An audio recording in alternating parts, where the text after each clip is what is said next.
Heures de Noël, Alexis Louvet, bonjour, vous êtes co-secrétaire général de Solidaire RATP. On va commencer par un chiffre, c'est sans doute le chiffre du jour.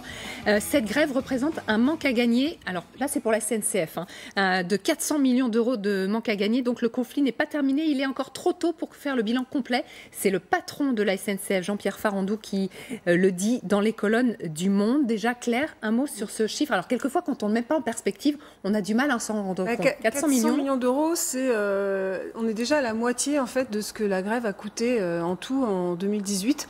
La grève perlée, vous vous souvenez, sur 3 mois, qui perturbait le fonctionnement à peu près 2 jours sur 5, ça avait coûté 800 millions d'euros quand dans le même temps le bénéfice de la SNCF s'élevait à peu près 800 millions d'euros aussi sur la même année. Donc ça avait fait beaucoup de mal et Jean-Pierre Farandou dit aussi que cette année ça risque d'avoir un impact très important sur les résultats. Il faut savoir qu'une grève comme celle qui est menée aujourd'hui, alors là encore on parle de la SNCF puisqu'on n'a pas les chiffres RATP, c'est un manque à gagner de 20 millions par jour à peu près, qui sont au final évidemment qui ont un impact important sur les... Oui, c'est ça. Après on les rattrape, comment ça se passe en fait? Ah bah non, on ne les rattrape pas, non parce que c'est dans les bilans. En plus la RATP, il y a aussi il faut rembourser ensuite, puisque vous savez que à la fois la RATP mais aussi l'Île-de-France réclament le remboursement pour les passagers. C'est pas acté encore ça. C'est pas acté, mais enfin il y aura des remboursements partiels probablement, donc il faut tenir compte de ça aussi pour ce qui concerne la RATP. Alors, Jean-Pierre Farandou qui précise un peu plus loin, il explique que cette grève, effectivement, est longue, elle dure. Il y a 2 raisons à cela pour lui. D'abord, il y a la dynamique de la grève. Quand le mouvement s'est installé aussi longtemps et aussi fortement, il peut être difficile de l'arrêter. Ensuite, il y a la dimension technique, complexe, des mesures d'accompagnement de la réforme, difficile à expliquer en peu de temps. Est-ce que vous partagez ce point de vue ? Non, pas du tout. La durée de la grève, si la grève s'installe, la seule responsabilité, c'est celle du gouvernement qui fait la sourde oreille. On a prévenu depuis le 8 juillet, lorsque nous avons lancé l'appel à la grève pour le 13 septembre, appel qui a été quand même extrêmement suivi, 85% de grévistes le 13 septembre. Le message envoyé au gouvernement, il était clair. Depuis le 13 septembre, c'est pareil, le gouvernement ne veut pas comprendre. C'est lui qui a les clés de l'issue du conflit. Dès qu'il aura retiré son projet de système universel de retraite par points, la grève s'arrêtera et les collègues repartiront au travail. Vous parlez de la perte pour la SNCF, je l'entends. La perte pour les collègues grévistes qui gagnent entre 1300 et 2500 euros net. Mais ils sont plus en moyenne autour des 1600, 1700 euros net à la fin du mois. La perte, elle est de 80 euros par jour. Elle est de 80 euros par jour. On est aujourd'hui au 20e jour de grève. D'accord ? Vous voyez ce que ça fait. Il est là le sacrifice. Elle est là la vraie perte. Je veux dire, si les gens ont ce niveau de détermination, parce qu'ils ne vont pas s'arrêter demain, ils vont s'arrêter quand le gouvernement retirera son projet. Si les gens ont ce niveau de détermination, le gouvernement devrait comprendre qu'il doit cesser de bloquer le pays, qu'il doit revenir sur son projet. Il y a des syndicats, la semaine dernière néanmoins, comme l'UNSA cheminot, ferroviaire, plus exactement, qui a décidé que finalement les négociations en cours ou ce qu'avait pu lâcher le Premier ministre à Matignon, ça suffisait. Alors je m'explique, il y a aujourd'hui, concernés par le régime spécial, si on cumule SNCF et RATP, 70 000 personnes, en tout cas avec les nouvelles transitions qui sont proposées, les nouvelles générations impactées. On leur garantit plus ou moins, et vous allez me dire, vous n'étiez peut-être pas à la table des négos, mais on leur garantit plus ou moins le maintien de leur pension et un départ avant 62 ans, peu ou prou, avec les transitions. Donc il y a quand même eu énormément de lâcher sous la pression. Le gouvernement est sous pression, là, et donc lâche des choses. Non mais alors, moi déjà, j'étais pas à la table des négos, et pour une simple et bonne raison, c'est que nous, à Solidaire RATP, on est contre les négos. On refuse que soit mis en place ce système qui a pour unique objectif de baisser le montant des pensions. Voilà, donc négo, pas négo. Mais là, on vous garantit qu'elle devrait être... Alors, ce ne sont que des promesses, vous allez me dire, mais on vous garantit que ce sera... Peut-être sur les 6 derniers mois de salaire, etc. Jacques Chirac, voilà. Alors, il y en a d'autres avant lui. C'est un grand classique. Non, mais c'est la réalité. Je veux dire, si certains dirigeants syndicaux, et vous parlez de dirigeants de la SNCF, pensent que cela convient, eh ben malheureusement, ils ne sont pas en prise avec la réalité des piquets de grève et des assemblées générales qui ont lieu tous les jours. Tous les jours, des syndiqués de l'UNSA, de la CGT, de Solidaire, de Force ouvrière, des non-syndiqués, votent à l'unanimité la reconduction de la grève, je veux dire, qui leur coûte très cher, comme je vous l'ai dit tout à l'heure, jusqu'au retrait total du projet. Est-ce que vous êtes en train de nous dire que les leaders syndicaux ne vous comprennent pas? Tous les matins, pas de négo au micro, les slogans, c'est cela, pas de négo. Voilà, retrait total. Une question qu'on a déjà dû vous poser 100 fois, qui est la question pour moi la plus évidente. Je peux me tromper, je me suis trompé beaucoup dans ma vie, mais je ne crois pas une seconde que le gouvernement en retirera. Je n'y crois pas. Je n'y crois pas parce que, pour des raisons politiques X et Y que vous connaissez aussi bien que moi, il ne peut pas retirer. Donc, qu'est-ce qu'on fait? Vous n'allez pas faire grève jusqu'à la retraite. Bah, détrompez-vous, ils vont le retirer, en fait, le projet. C'est aussi simple que ça. Non, je suis totalement d'accord avec Claude, ils ne le retireront pas. Vous avez le droit d'être d'accord. Oui, c'est mais... pas parce que vous êtes tous les deux d'accord. Non, mais vous avez raison. Non, mais figurez-vous. Non, mais la question, c'est qu'est-ce qui se passe si, comme on le pense, à tort ou à raison, le gouvernement maintient son texte? Ah, mais ça continue. Ça continue. Tous les matins, la grève est reconduite en AG. Les gens ne veulent pas de ce système. Et on ne parle pas de régimes spéciaux. Hein. Même après le vote par le Parlement, même par l'Assemblée en février, par le Sénat. Jusque-là, rassurez-vous. On a pas affaire à des gens intelligents au gouvernement. Bon, là, ils font un projet politicien parce qu'ils ont l'intention de détourner l'argent de la solidarité et des retraites vers la banque, vers l'assurance privée, etc. Franchement, c'est non, c'est la réalité. On l'a vu avec les conflits d'intérêts qui ont été mis à jour là, concernant M. Delevoye, qui a quand même été obligé de démissionner. La retraite, le projet, c'était quand même son bébé, hein, si vous me permettez l'expression. Le projet du gouvernement, il est compris. C'est un hold-up sur les retraites. Mais les gens ne l'accepteront pas. Et le gouvernement, pardonnez-moi, finira par revenir dessus, je vous le dis. Mais je vous le dis. Les collègues, là, on est le 24. Jean-Paul Delevoye en juillet et aujourd'hui, vous avez vu toutes les avancées, peut-être pour vous, les reculades pour le gouvernement, en tout cas les concessions. On parle déjà plus de régime universel comme le voulait le gouvernement à la base. Ouais, maintenant, est-ce que vous voyez ça ou pas? Donc on est sur une espèce d'usine à gaz. Là, vous avez tous vu la conférence de presse d'Édouard Philippe. Là, c'était il y a une quinzaine de jours. Pardonnez avec la fatigue, je sais pas. Alors le premier, vous voulez dire au CESE? Il nous présente une usine à gaz, en fait, en insistant au début de la conférence de presse, justement, toujours sur l'aspect universel, et puis en citant nombre d'exceptions parfaitement incompréhensibles. Ça, c'est le vice fondamental. Ils sont fragiles. Je vous rassure, monsieur. Passer 42 régimes à 1, c'est techniquement infaisable, et c'est vrai que ça passe forcément par des mesures transitoires extraordinairement complexes techniquement. C'est pour ça, au départ, vous le savez aussi bien que moi, d'ailleurs, que Matignon n'était pas du tout chaud pour cette réforme, en disant on se lance dans un chantier d'une complexité. Mais maintenant... Vous voulez dire Édouard Philippe? Oui. Vous dites Matignon. Oui, Matignon, c'est... Pareil, a priori. Matignon, c'est des bureaux, c'est des fonctionnaires, c'est des tas de gens. Après, il y a une personne qui décide et dont on sait maintenant qu'elle est contre la réforme, que de toute évidence, elle se force à essayer de défendre publiquement. Ça aussi, c'est une fragilité, je crois. C'est-à-dire, vous pensez qu'Emmanuel Macron la défend à son corps défendant? Non, c'est-à-dire que j'ai lu des articles de certains de vos confrères qui indiquent qu'en privé, Édouard Philippe n'est pas si chaud que ça pour mettre en place un système universel de retraite par points. Mais c'est une parenthèse, c'est anecdotique. La question de départ, c'était jusqu'où ça ira, jusqu'au retrait. Jusqu'au retrait. Peut-être entre Noël et l'an, peut-être après le jour de l'an, mais la grève. Le gouvernement va revenir. Vous croyez vraiment au retrait? Ah, mais moi je suis là pour, en plus, non seulement j'y crois, non seulement je sais qu'on va y arriver, mais en plus je suis là, pas pour porter ma seule voix, je suis représentant co-secrétaire d'une organisation syndicale, et je participe tous les matins sur mon dépôt à des assemblées générales. Donc comme ce matin, par exemple, devant le là, dépôt de la à l'heure où je vous parle, au dépôt, il y a des collègues qui sont là, au lieu d'être en famille, voilà, et qui préparent des festivités pour demain matin être présent au piquet de grève au dépôt un 25 décembre. La détermination, hier, il y avait une manifestation à Gare de Lyon, je ne sais pas si vous en avez parlé, si vous avez montré quelques images. La détermination, elle est extraordinaire. Les gens ne vont pas lâcher. Mais les gens ne vont pas lâcher. Et ce n'est pas la dynamique de la grève. Hein. Dès le premier jour, il y avait ça. C'est sur les revendications qu'on ne va pas lâcher. Ça, c'était hier, sur le quai du métro numéro 1. Oui. Effectivement, ça a choqué certains parce que quand vous étiez sur les quais avec des fumigènes, il y avait des enfants et tout, certains ont eu peur. Est-ce que ça, on peut parler de durcissement du mouvement ou pas? Écoutez, sur les mots d'ordre, le mouvement reste, je vous le dis, sur les mêmes revendications. Ça, c'est des actions, de collectif, d'euphorie collective. On va dire, on se retrouve, on est déterminés tous, c'est un peu la fête. Voilà, les fumigènes et tout, faut arrêter. Combien pendant les manifestations des Gilets jaunes. On a vu, mais bon, là, c'est un lieu confiné. Là, des grenades lacrymogènes atterrir dans des appartements de vieilles personnes pour les circonstances, les fins tragiques qu'on connaît. Des passants avec les poussettes, etc., qui se sont fait gazer. Quand c'est pas des gens en fauteuil roulant qui se sont fait matraquer. Alors bon, là, on parle d'un fumigène sur un quai du métro. Je comprends le désagrément, hein, je le nie pas. Bon, Mais je la repose- grève, je- Il faut pas non plus tout mélanger quand même. Hein. Je repose ma question. Sur le moyen terme, on voit bien quand même que via les transitions très longues, ça c'est un terme qui revient tout le temps dans la bouche du gouvernement, on voit bien que ça va concerner finalement extrêmement peu de gens, la bascule et la fin du régime spécial. Donc, est-ce que vous êtes... vous voyez ça, qu'il y a des mains tendues et qu'il y a des transitions qui sont faites, on peut appeler ça des reculades, pour éviter justement que tout le monde reste dans la rue au-delà de janvier. Non mais ça, vous parlez de main tendue, moi je dirais plutôt ce sont des perches tendues en fait à celui qui serait assez bené pour la saisir. C'est pas une main tendue, c'est pas un geste de solidarité. Nous on la défend la solidarité. On souhaite rester sur le régime solidaire de retraite par répartition. Vous parlez des régimes spéciaux, moi j'en parle pas.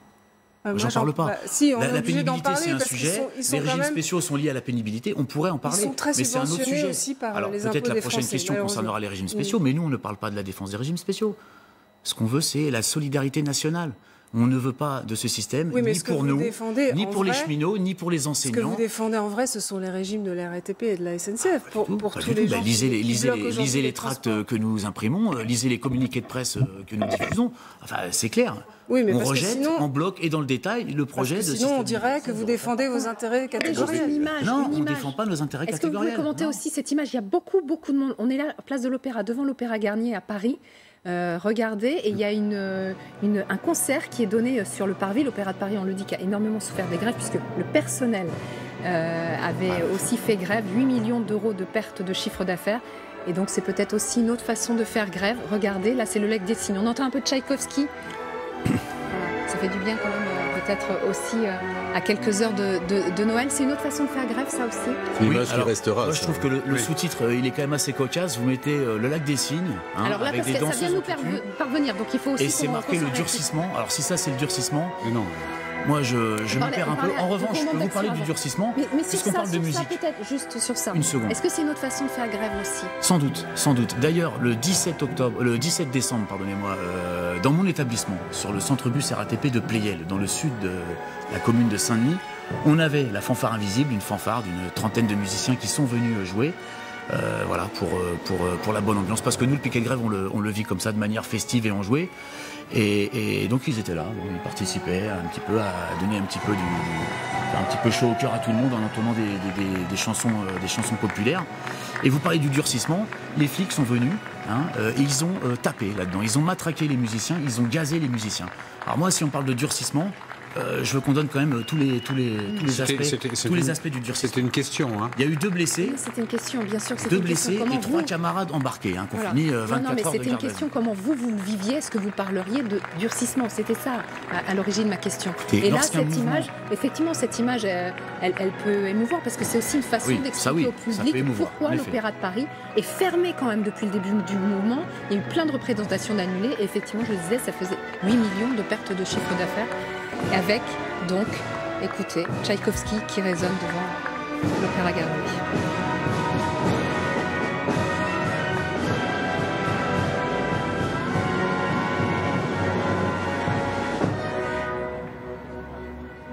Comme le disait Claude, ça c'est une image qui va rester. Qui va rester. Et l'applaudissement du public aussi, hein, on l'a vu, hein, avec quand les ballerines ont regagné le cœur de l'opéra, il y a quand même quelques applaudissements. Patrice. Au-delà de la musique qui est sublime. Elle donne toujours autant de frissons, hein, pardon, voilà. mais on a beau l'écouter maintes et maintes fois. Je peux vous reposer dans les mêmes termes que Claude, parce qu'il l'a posé parfaitement bien, donc je vais pas la poser de manière différente. J'aurais mal répondu? Non. Non, mais ça va pas durer 6 mois, 8 mois, 9 mois ou 1 an.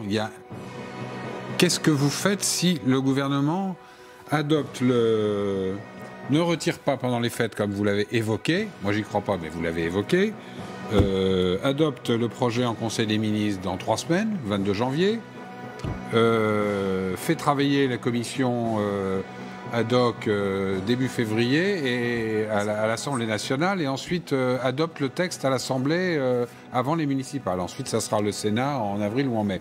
Qu'est-ce que vous faites concrètement? Mais là, vous êtes en train de... Pardon. Mais non, mais c'est une question que je pose et que Moi, les usagers... J'ai besoin Et, de plus d'éléments pour et que, pouvoir les, répondre, et que les pardonnez-moi. usagers se posent parce que à partir oui, de les ce que vous usagers, dites, ils se disent mais ce qui se passe depuis le 5 décembre, ça peut pas durer 3 mois ou 6 mois. Enfin, les usagers, ils le savent qu'on est là pour eux tous les Non, mais- jours au quotidien. Moi, ils le savent que j'aime mon boulot, mes usagers de la ligne 85. Mais je ne vous ai pas dit que vous n'aimiez pas votre travail. Je vous ai posé une question. Parfois. On a envie de le faire, notre boulot. Ah, les usagers le savent.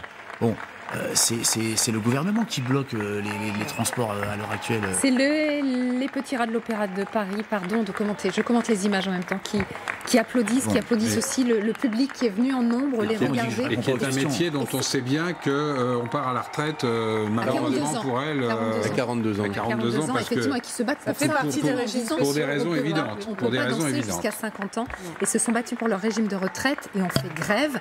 Opéra de Paris en grève, et l'Opéra de Paris qui est fermé. Il y a pas mal de représentations qui ont été annulées. Il y avait le parc normalement aujourd'hui d'Angelin près le Jocage. Oui. Et donc il n'y a pas de représentation parce que l'Opéra de Paris aussi, comme les cheminots, est en grève. L'Opéra de Paris depuis quelques semaines maintenant. Voilà.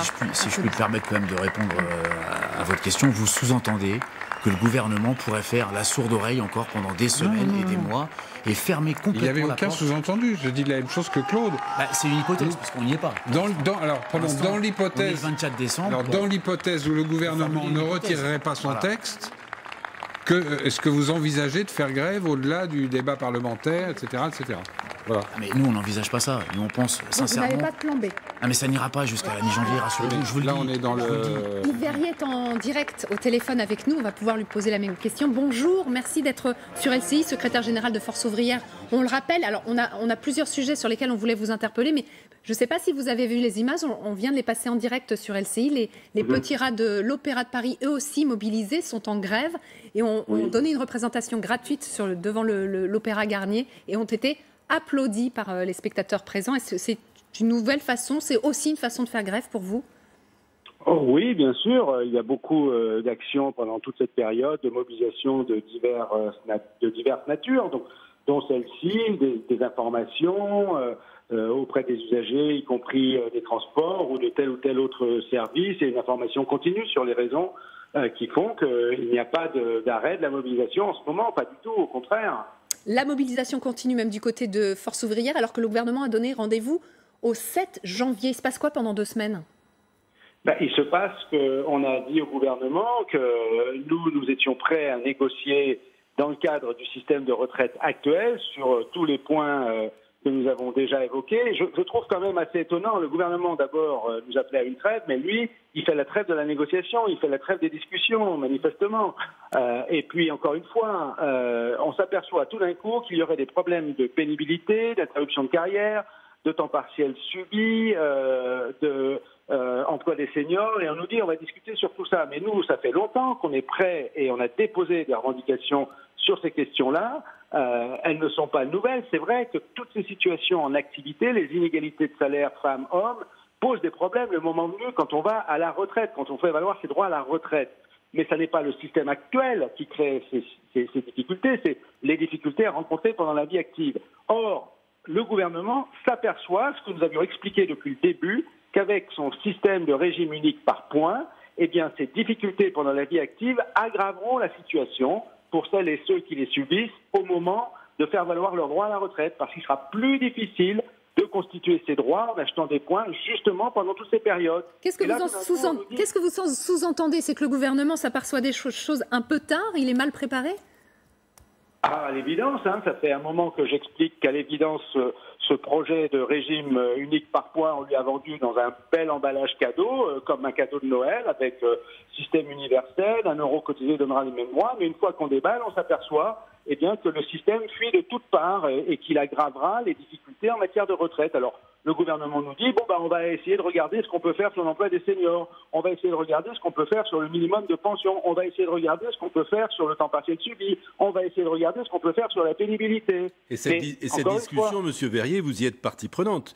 Vous n'êtes pas mais nous, on est prêts. Vous n'êtes pas exactement sur la même ligne que notre camarade de Sud qui est à ma gauche, ou Solidaire, ou Philippe Martinez, c'est-à-dire vous êtes, je dirais, dans une position très très classique que j'ai connue dans ma longue vie de Force ouvrière, qui est très dure dans la lutte, très souple dans la négociation. Ah non, pas du tout souple dans la négociation. On est très attaché à une négociation qui donne des droits, qui préserve des droits et qui en construise des On va dire ouvert, alors on va dire ouvert. En la matière. Non, mais ce que je veux dire par là, ce qui nous paraît important d'expliquer, c'est que le gouvernement détourne l'attention des conséquences du régime unique par points en nous disant on va négocier sur ces questions-là. Mais ces questions-là n'ont rien à voir avec la question du système de retraite. Elles doivent être négociées indépendamment de ça. La pénibilité au travail, le temps partiel subi, les difficultés d'avoir un emploi à temps plein pérenne quand on est jeune et qu'on rentre dans la vie active, ce sont des vraies questions. Mais elles vont aggraver la situation à la retraite si on passe au régime unique par points. C'est pour ça que nous avons dit on met de côté le régime unique par points, on n'en veut pas, et on travaille dans le cadre du système actuel à améliorer ces difficultés. Et nous avons déposé depuis le mois de septembre-octobre auprès du gouvernement des revendications précises. Nous les avons apportées début novembre au Premier ministre. Donc nous sommes prêts à discuter là-dessus, mais qu'on commence par mettre de côté ce projet de régime unique par points. Monsieur Verrier, beaucoup de gens qu'on croise comme ça, de toute nature, ou dans les transports en commun, ailleurs, etc., ne comprennent pas pourquoi les discussions s'arrêtent pendant 15 jours. Est-ce que vous, si on vous avait invité à Matignon ou ailleurs, non pas ce soir à 21h sous le sapin, mais demain, jeudi, lundi prochain, est-ce que vous auriez accepté? Moi, je suis en permanence au bureau de la Confédération.